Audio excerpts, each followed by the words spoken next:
What's up, everybody? Welcome back to another episode of the Fundamentals Investing Podcast. I wanted to hop on this video immediately because the SoFi Bank Charter, which I've been talking about for the past several weeks, might be coming much sooner than you think.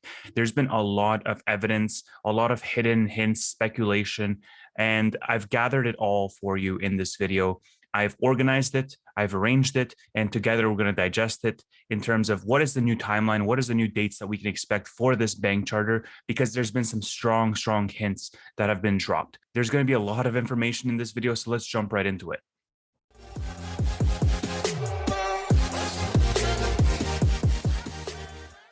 So before I go into the actual nitty gritty, this video is going to be very in depth. And for those of you who aren't caught up with the SoFi story yet, I'm a huge SoFi bull. I've been buying the stock since it was IPOE, since it's SPACed back in the beginning of 2021. And as of September, we've been all waiting for this bank charter. To help people and also to organize my own thoughts, I've created a full 17-page SoFi report. This report highlights what the company does, the background, the products of SoFi, their actual fundamentals in terms of what the business is growing at and what they have cash on hand versus assets, so on and so forth. And it goes very much in depth on every single one of the steps and every one of the pieces of evidence that have led to where we are in this timeline. It has concrete examples of when SoFi got their conditional approval, their press releases with regards to buying Pacific Bancorp back in March, their actual requirements that the OCC lays out in terms of what is needed for a bank charter and how SoFi fills these boxes. I've highlighted a full timeline for how it looked like for other competitors like Square and what we can expect as a result of that. This is a super in-depth deep dive. I've highlighted, LinkedIn searches for people. And not only that, I've actually gone more in depth in terms of other indicators. For example, anti-money laundering staff, which is a requirement of the bank charter, which they've started hiring for. We've highlighted requirements of the OCC that they're filling out and what the charter does for SoFi. What is the exact timeline for the charter, their latest thank you filing as of November 15th. And in addition to that, I've also highlighted how I'm playing it in terms of what I'm personally doing, what types of calls that I buy, what my position is in SoFi, what my stake is, what my skin is in the game, some risks, of course, and also 2022 catalysts beyond the bank charter, right? The Super Bowl that's going to be hosted at SoFi Stadium, a BTS performance that's going to be hosted there in December and November in the next couple of weeks. Their marketing campaigns, their Google Trends, where they're catching up to Square, student loan moratorium ending in January 2022, analyst sentiment, funds loading up. This report has everything. It's a full 17 pages of all of the details that you need to know, short, medium, and long term. And it's completely free. There's no obligation on your part for anything monetary. I created it for you. It's been downloaded over 500 times right now. I'm going to provide the link in the description. The best way that you can reward me for this is just to share this video out with other people who might be interested in SoFi, spread that awareness and get more people into SoFi, because as more people go into SoFi, they realize the opportunity for this. Everybody can profit at the end of the day. So for the remainder of this video, I'm going to assume that you've read that report and you're all caught up, and I'm just going to run through the newest highlights. So in that 17-page report, I highlight that my dates for SoFi acquiring that bank charter is the end of the year, is either December or January. And I say the end of January is the latest that they can acquire it. Yes, they have timeline until April to acquire it, but I think it's going to be December, January. Two reasons why. Number one is the acquisition for Golden Pacific Bancorp, which they bought back in March for $22 million, is going to be completed by the end of the year. It's anticipated before the end of 2021. Now, why is this important? Because initially, SoFi's application for a bank charter was a net new application, a de novo application, meaning that they had to go through the entire list of requirements, which is a rigorous process and something that will take a longer timeline to complete. This is the reason why SoFi acquired Golden Pacific Bancorp, because this bank has a banking charter already. And so by acquiring this bank, SoFi changed their application from a net new application, which is a rigorous net new application, to what's called a change of control application, because their asset that they now own which is Golden Pacific, has a bank charter, SoFi is saying, okay, well, now we own that asset. We just want to change the ownership on the existing bank charter so that SoFi as an entire company can have a bank charter. This expedites the process. It makes it much faster because Golden Pacific already meets all of the rules and regulations that they got a bank charter for. And so by SoFi just changing the ownership, so to speak, it makes it much easier to acquire a banking charter because half of the provisions that need to be met were already met by Golden Pacific. And so the reason why the end of the year is one of the catalysts is because this is anticipated to complete before the end of the year. And so it'll be much easier for the OCC to just approve a bank charter for SoFi because they already own assets that have the bank charter. The second reason in my 17-page report why I highlight the end of the year as my target is because in their 10Q, they highlighted here that they have invested and expect to continue to invest substantial time, money, and human resources towards bank readiness. We know this because we saw the LinkedIn hiring and we saw all of the behind the scenes that's happening, and towards the regulatory approval process. During the 3 and 9 months ended September 30th, 2021, we incurred direct costs associated with securing a national bank charter of $4.4 million and $13.6 million respectively, which consisted primarily of professional fees, compensation, and benefits costs. While largely dependent on the timing of the regulatory approvals, we estimate that we could incur an additional cost of approximately $4 million through the remainder of the regulatory approval process. So basically, SoFi is giving us what they expect in terms of their timeline. They said that in the last 9 months, we've spent about $13 million. However, in the last 3 months, we've spent about $4.4 million. We expect that we're going to spend another $4 million. So what does that tell you? Well, if you can equate it in terms of a linear way, the money to the actual date, then another $4 million would be another 2.5 to 3 months until their charter, which is their expectation as a company. They do highlight that it is largely dependent on the timing of the regulatory approval. So it's out of their hands, basically. It's in the OCC's hands, but this is their expectation for another $4 million to be spent, which equates to 2.5 to 3 months. Now, this 10Q was filed on November 17th. So when can we expect the charter? Well, SoFi is basically telling us here that if they plan to spend $4 million more, it's going to be 2 to 5 to 3 months later. So November, December, January, which is why I said, well, the acquisition of Pacific Bancorp is ending end of the year, and they expect to spend another $4 million. So December, January makes sense. Now, in this video, we're expediting those timelines a little bit. The reason why we're expediting this timeline is because on November 3rd, there was a conference, a fintech conference, where the acting controller of currency, OCC, Michael Hsu, he gave a speech and he gave some hints in that speech. So this is an article that highlights this, and then we're actually going to go into the transcript of the speech itself. Acting Controller of Currency Michael Hsu recently indicated that fintech and cryptocurrency companies seeking a bank charter need to be regulated at a holding company level. So he said this at a November 3rd fintech conference. SoFi has applied with this exact type of license that fits Hsu's vision. This is good, which is the national charter. With this charter, SoFi will be supervised by the Federal Reserve or the OCC as a bank holding company, in addition to the Federal Deposit Insurance Corporation, the CEO added. So SoFi says that applying for a bank charter it's much more difficult than other types of applications, but they're encouraged by the progress in the examination since March. What happened in March? They bought Pacific Bancorp in a bid to expedite the application for the bank charter. Now, listen to this last segment because this is important. This is what Anthony Nero, the CEO, said. We look forward to finishing this last mile and reaching another milestone for the company that we think will be a huge competitive advantage, especially in light of the comments last week. Do you think that sounds like somebody who is not sure, who is not confident that they're going to get it? He said, we look forward to finishing this last mile. Basically saying that, hey, we've started this conversation back and forth. We're actually in the final innings of this examination process, and we look forward to the result of it. Now, here's the transcript from the actual speech. So this was Michael Hsu. This is the head of the OCC, essentially. So he highlights, shortly after I took office in May, I initiated a review of OCC bank charter applications. So he wanted to look over everything back in May. I indicated at that time that I would be seeking a holistic strategy regarding the bank regulatory perimeter so that individuals' chartering decisions and interpretive letters would align with and support the broader strategic approach. So he basically said, I want everybody to align on this vision that I have for the OCC, and I scrutinized every single application through that lens. Now, we saw in this last slide that this type of license that SoFi is applying for is exactly what his vision is. So this is a good thing. That review has concluded, he highlights. In the coming weeks, OCC determinations and feedback to bank charter applicants will be communicated. Now, this speech was on November 3rd.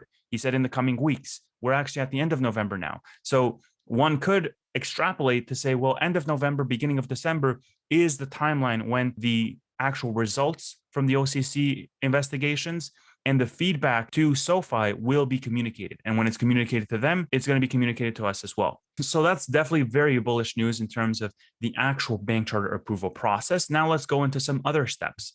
First of all, SoftBank, which is SoFi's largest holder, needs to be under 10% as a holding requirement. This is just a requirement for SoFi in terms of the bank charter. This is why SoFi had their secondary offering. This news came on November the 15th and actually cratered SoFi stock. I think it fell something like 7 or 8% because people read this title, announced a secondary offering of common stock by selling stockholders, and they panicked because they thought SoFi was issuing net new stock, net new liquidity, and as a result of that would increase the supply of their total shares. But the company said flat out, this will not change the number of shares of the company's common stock that are outstanding. Basically saying that SoftBank is going to sell a ton of their shares into the market, but that's going to be consumed, right? Like that's like a block sell order, and there's no new dilutive liquidity event that's happening. SoFi is not gathering any of the proceeds of the sale. It's just going to be a big sale by an institutional player. Now, why would they do that? Well, you see here that before the offering, SoftBank owned about 14.6% of SoFi as an entire company. This is the Delaware Project 10 LLC, which is a subsidiary of SoftBank Group. So we know that SoftBank is the owner of this. And after the offering, they owned about 11.8% of the company, about 95 million shares. Now, one thing to be asking yourself is like, okay, why now? Like, what is the timing of this? And I can't help but being bullish about it because saying, well, why would SoftBank sell? First of all, if they don't need to sell, if they're not forced to sell. And second of all, why would they sell now? The timing just makes perfect sense. The moment that the OCC said that in the next coming weeks, we're going to be making final decisions, a week later or 2 weeks later is when SoftBank actually sold their shares in order to meet this holding requirement, is my hypothesis. Why else would they do it at that time versus at another time? They could have done it 3 months ago, 6 months ago, basically saying that SoftBank didn't necessarily want to sell, but they were forced to sell as a requirement for this bank charter. Now, SoftBank still holds about 11.8% as per this prospectus. So is this actually bad news because they're not under 10%? Well, this is where the retail investment community comes in handy because on the SoFi stock subreddit, they were actually talking about this change, about the SoftBank selling, liquidating their position. One of the users highlights here that according to the filing they released, if you take the outstanding stock on September the 30th and you add all of the common stock they excluded from the outstanding shares, so you add the warrants, the options, and the restricted stock, SoftBank's new percentage ownership after the sale would be about 10.06%. And they go into this exact math here, which validates that it would be about 10% ownership. And you see here the warrants liabilities, the total liabilities. This is all from their Q3 investor presentation. If you scroll to the very bottom, you could see this in terms of how their equity breakdown goes. So SoftBank would be at that 10% mark or just under that 10% mark. But here's the other thing. The other factor which affects this is that SoFi on the 19th released their redemption fair market value. So this is with regards to warrant redemptions, which they highlight are on December the 6th.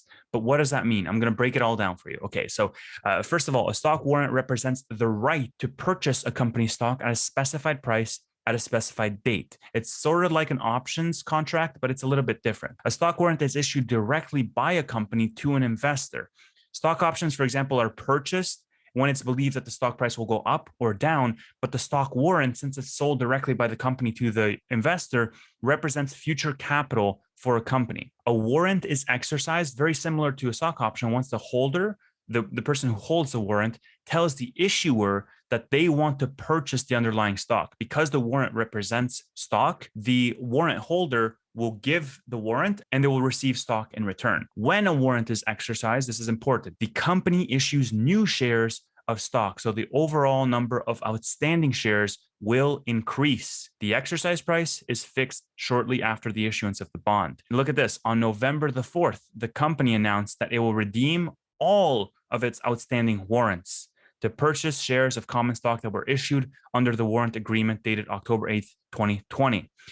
November 4th, that's a weird date. That's one day after this speech that was given by the head of the OCC, where they said in the final weeks, we're going to be concluding everything and we're going to be giving our results. The next day, SoFi's like, hey, we're going to redeem all of our warrants now, and we're going to give you stock. Now, some people think this is a bad thing, and this is one of the reasons why SoFi has been falling. Because yes, SoFi did say that the fair market value is going to be $22.38, and the people who exercised their warrants are entitled to receive 0.3 shares per warrant. So basically saying that we're going to give you the stock at this valuation per your warrants. Now, warrant exercising is a dilutive event. Many people are taking this the wrong way. Many people are saying, oh, they're diluting, let's sell out of the stock. But if you understand the context of this, it's actually very bullish because SoftBank is at that 10% ownership mark, if not a little bit under.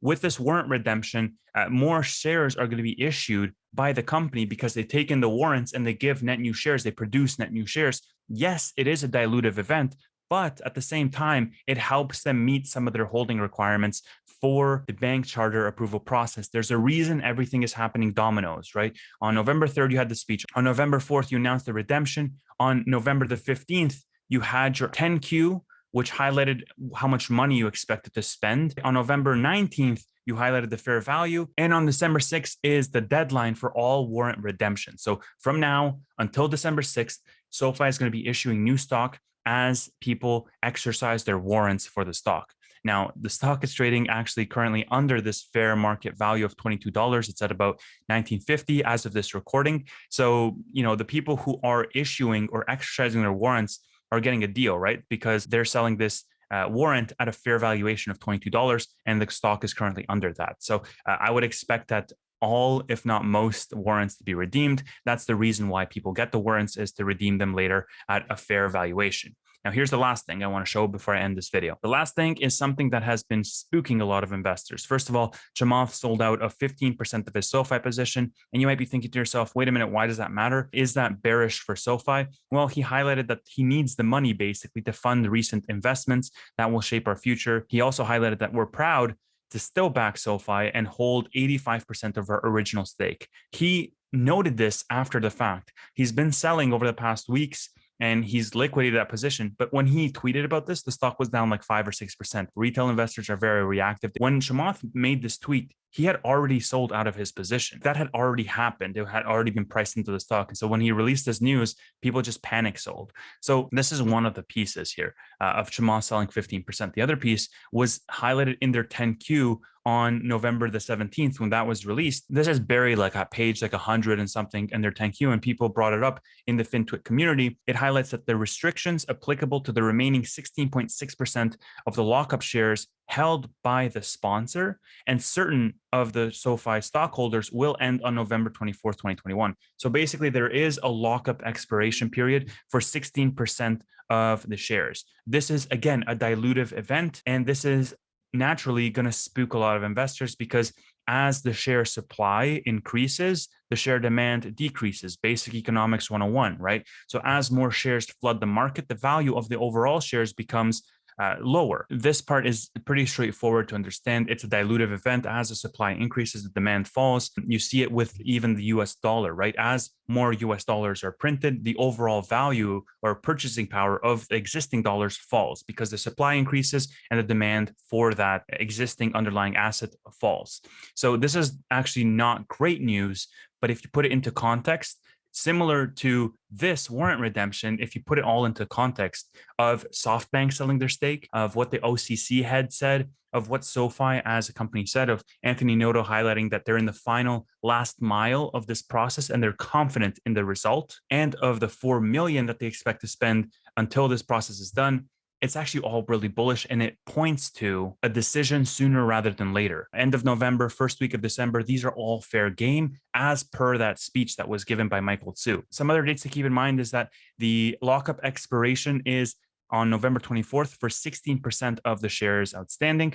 And the warrant redemption expiration period is on December the 6th. So you'll be able to exercise your warrants from now until December the 6th. What does this all mean? Well, it means that we might be getting the bank charter much sooner rather than later. And it's perfect timing because SoFi stock is actually down about 20% since their peak following their earnings, where they topped out at about $24.60. They're actually down 20% from that point. And so a lot of the hype that you might say has been built into the bank charter, that's all died down now because all of these pieces of news came out. People were expecting the bank charter back in October, and that didn't happen. And so swing traders and day traders are trading out of SoFi and going into other opportunities. Now, what did I do personally for SoFi stock? I highlight this all in my 17-page report, which I urge you to download and share this video with other people who are interested in SoFi, bullish on SoFi, don't know a lot about the stock, want to invest in it. This is the short, medium, and long-term bull cases for SoFi. And this video particularly is the more advanced sort of nitty-gritty. I personally bought short-term calls on SoFi, January calls, and March calls, and I also have leaps on SoFi as well, in addition to my existing long equity position. So do I think the bank charter is coming end of November, beginning of December? Yeah, I'm pretty confident in it, given the most recent highlights. Do I think it's going to come before January or before February? 100%. I am 100% confident in that fact. I know I shouldn't be saying that in the market because everything can happen. It's unpredictable, but I'm very, very confident in it, given all of the research that has been going into this hypothesis, into this speculation. And just to repeat one last time, if you like this video, if you like this content, subscribe. There's a join button if you want to support the channel, totally optional. Share this video. That would really help in terms of overall SoFi awareness and awareness for this channel as well. For right now, this is the Fundamentals of Investing podcast. Thank you so much for listening.